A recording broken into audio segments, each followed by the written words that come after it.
प्रदूषण के चलते हरियाणा के कई जिलों की आबो हवा खराब है। इनमें करनाल जिला भी शामिल है।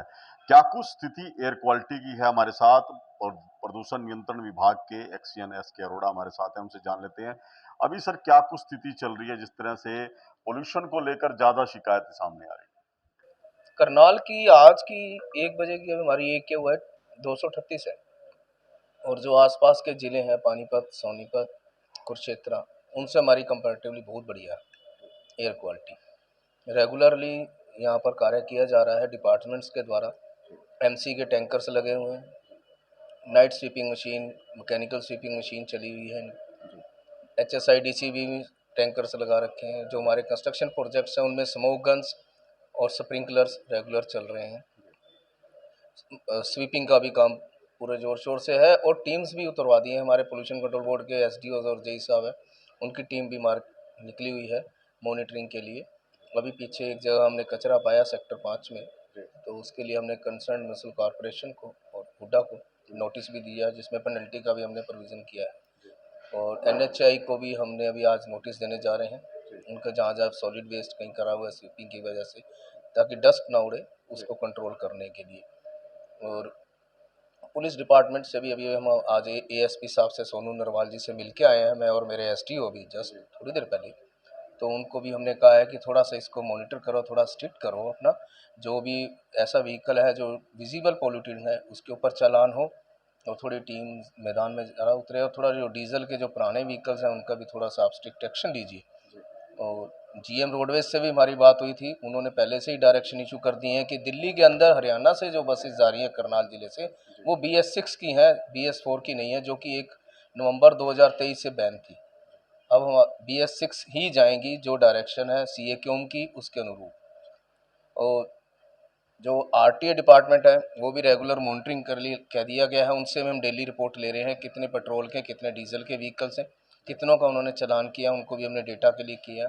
और हमारे यहाँ से 12 बजे एग्जैक्ट एक रिपोर्ट जाती है हमारे मुख्यालय पे, जो फिर आगे CA को जाती है, कितनी हमने विजिट करी, कितनी इंस्पेक्शंस करी, कितने कंस्ट्रक्शन प्रोजेक्ट्स करी, हमारी जो टीम रिपोर्ट देती है। आज का AQI लेवल क्या चल रहा है? आज का 238 है जी इस समय।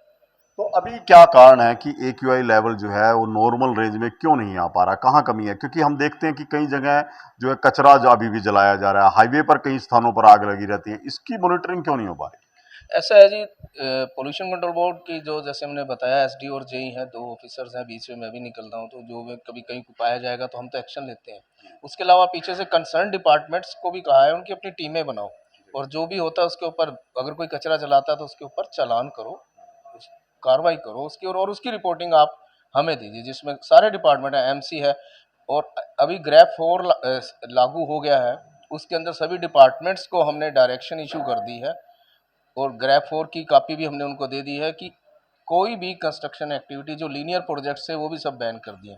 अब तो कोई अभी भी अभी जिस कंस्ट्रक्शन तरह से एक्टिविटी पोल्यूशन स्तर की बात की जाए कि पराली जलाने की घटनाएं भी अब जो है कम हुई हैं, उसके बाद तमाम तरह की एक्टिविटीज भी हुई हैं, लेकिन अभी तक ये सामने नहीं आ पाया कि वजह क्या हुई है कि करनाल शहर इतना पोल्यूटेड क्यों हुआ। देखिए, मैं नहीं कहता करनाल शहर इतना पोल्यूटेड हुआ। आप अगर AQI देखें तो हमारे आसपास जींद है, उसका 400 भी हो गया, ठीक है जी। सोनीपत का 300 भी हुआ, एक जगह 280 भी हुआ, दिल्ली का 400 है। ये कुछ एक मेटलर्जी का कंडीशंस भी होती हैं, जैसे वातावरण के अंदर जो, और आप ये देखें ये हर इस बार की नहीं है, ये हर साल होती है इस मौसम के अंदर।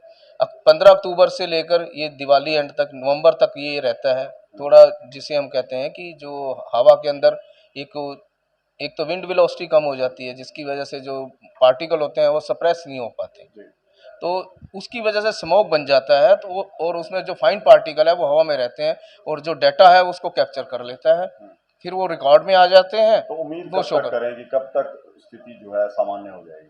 नवंबर एंड तक ऑलमोस्ट काफ़ी क्लियर हो जाएगा, जो हमें लग रहा है इसका। हमारे तो प्रयास यही है कि कोई कचरा ना जलाए, डस्ट ना उड़े, ट्रैफिक का कंट्रोल रहे, कोई पोल्यूटिंग व्हीकल ना हो, कोई इंडस्ट्री अगर पोल्यूटिंग करती है तो उसके ऊपर भी हम कार्रवाई करेंगे, कोई इलीगल फ्यूल ना जलाए, कोयला ना जले, लकड़ी ना जले, PNG CNG वगैरह पे चले, और जनरेटर भी ना चलें, मंडियों में इस धान का सीजन चल रहा है, वहां भी पोल्यूशन का स्तर ज्यादा है क्योंकि धूल वगैरह उड़ती है, वहां के लिए कुछ निर्देश हैं?